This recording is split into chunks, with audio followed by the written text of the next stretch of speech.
Thank you, Mr. Speaker and members. Thank you, Representative Murphy, for offering all of us a way to maybe take some time and think about this more. Representative Kelly, thank you for your words of strength and courage. Thank you for allowing me to stand up, inspiring me to stand up, because Representative Kelly, I was just going to sit tonight and listen and then vote. I wanted to say something, but I wasn't sure if I should. But when you stood up and the words that you gave to all of us, the courage that you showed, I thank you for inspiring me to do this. Members, I wasn't going to say anything tonight. I was just going to sit by. But then I felt my dad's spirit. You know, my dad I just lost. You know, invoking me to share with you tonight. And you know, Speaker Zellers, you recently shared about how a piece of legislation you offered was real personal for you. And I felt your emotions and your pain, Speaker Zellers, and thank you for that. Because this piece of legislation, members, is real personal for me as well. It's not only personal for me, members, it's personal for thousands and thousands and thousands of others in the state of Minnesota. You see, members, for me this is about, as Representative Kelly indicated, and I agree totally with you, this is, in my opinion, I'm concerned about putting discrimination into our state constitution, just like you said, Representative Kelly. And members, for me this is about discrimination. Even though we've heard this isn't about discrimination, for me it's about discrimination. And when you have a physical handicap and you look different and you go through life, you get treated different. You get discriminated against. You get bullied. And members, I've been there. It was many, many years. I hated how I looked because of my handicap, my physical handicap. And it really impacted my life. And I wish Representative Holberg was on the floor, because recently on an abortion bill, she talked about the pain that she felt. And you all remember that, with her brother. And I felt her pain that night as well. And Representative Holberg said to us, members, we all have our own trials and tribulations. We all have our own crosses in life to bear. And I couldn't agree with her more. I didn't see this, you know, as a blessing from God. I saw it as a curse from the Lord. I now see it as a blessing, members. But all of us have our different trials and tribulations in our lives. And members, whether those crosses and trials and tribulations come from the way we are born, or from a terrible accident that changes our life, or from a debilitating disease which cripples us and makes us less than what we were or are, or from a veteran serving us so that we have the rights that we have.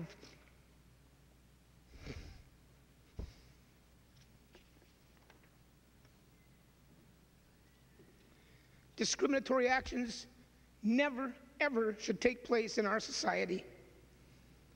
Those crosses that we bear, each of us need to deal with on our own personal way and situation. But never, never should discrimination have any place in our society.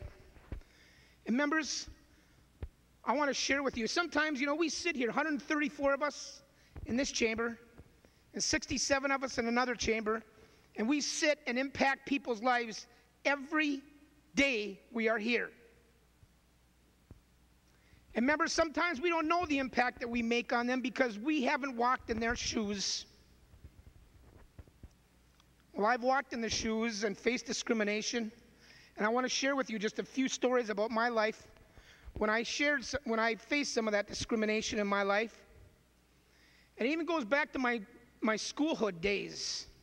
Representative Dabney, when I was in a Catholic school, going to the playground every day when we had recess time, and all of my friends looked forward to recess time. And there was a time, one year in particular, I got picked on every day on the playground at recess because I looked different. Because I looked different. And sometimes bullying leads to discrimination, in my opinion. Most kids loved recess, members. I hated it because I was scared and had the fear of being bullied and discriminated against.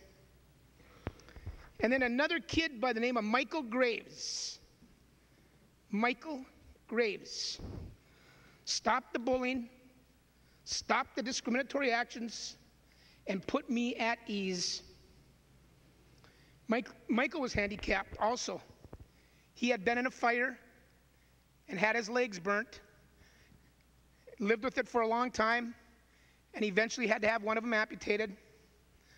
But Michael recognized, like I recognize, and like Representative Kelly recognizes, and many others, that discriminatory actions have no place in society. While I faced discrimination many other times in my life, members, I want to fast forward to my April, May, and June of 1968 when I was graduating from Proctor High School. My dad was on the railroad and he was in management. And Representative Rickovina and Representative Anzelk, remember when we kids in high school that our dads worked in the mines or on the railroad, we got a good summer job. We got a good paying summer job to help us pay for college. And in 1968, because my dad was on the railroad, in management, he had the ability to try to find for me a summer job to help me pay for college. My dad put my name in for a labor job. And then my dad put my name in for a clerical job. And then my dad put my name in for a section job on the section gang. And the fourth job my dad put in for was a custodial job on the railroad, to help me earn money for college and a good paying job to better my life. For each one of those jobs, members, you had to go and get a physical by the railroad doctor. And in 1968, when I went for 4 different physicals, labor, clerical, section, janitorial, the doctor looked at me and said, I can't pass you because of your handicap, because of your arm, because of your physical lack of ability.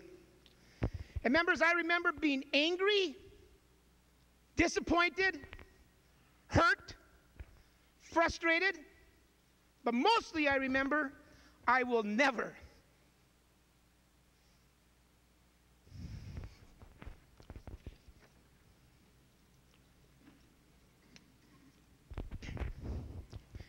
ever allow discrimination to the best of my ability ever again.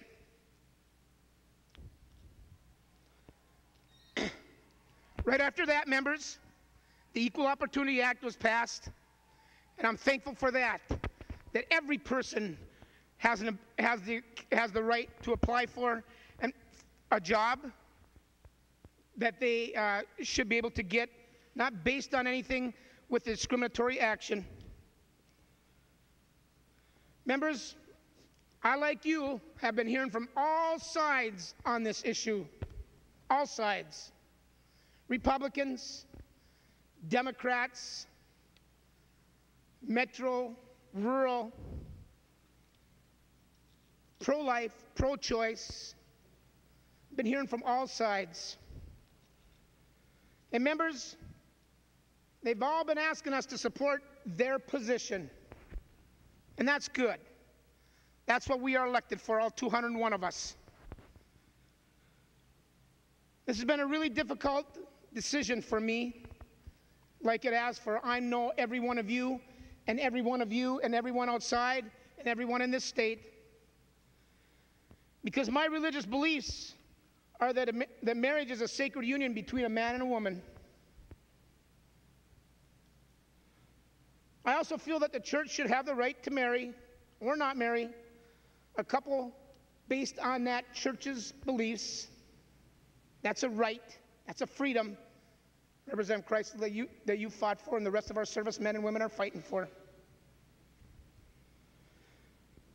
My turmoil is that I'm not willing to allow discrimination into our state constitution, which I feel this amendment does, Representative Kelly, just like you said. Members, I understand discrimination. I've experienced discrimination, and I have felt discrimination. Sometimes, like I said, it's difficult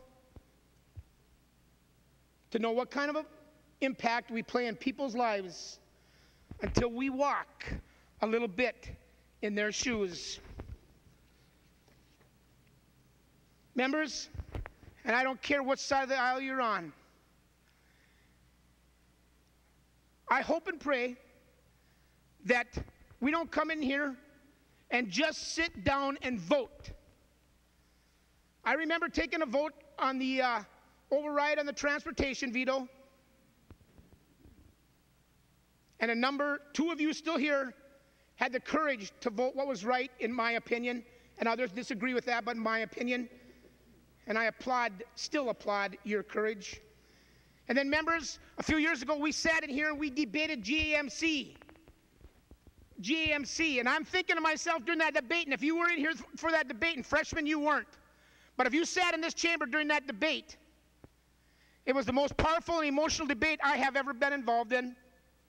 And I thought to myself, it was a veto override vote, and I thought to myself, there is no way in God's green earth that we are going to let poor and sick people not have health care coverage. I know that we are going to come together and do the right thing. And when the board lit up, it was a partisan vote, straight partisan vote. And members, I hope today that if my words or anybody else's words speak to all of you, about if you think that there's a tiny bit of discrimination in this amendment, I beg you, I ask you, I implore you to vote no. To vote no. Members, we have a state statute, Representative Galwell, just like you said, defining marriage. And members, I know of no judge right now working to overturn that, to change that.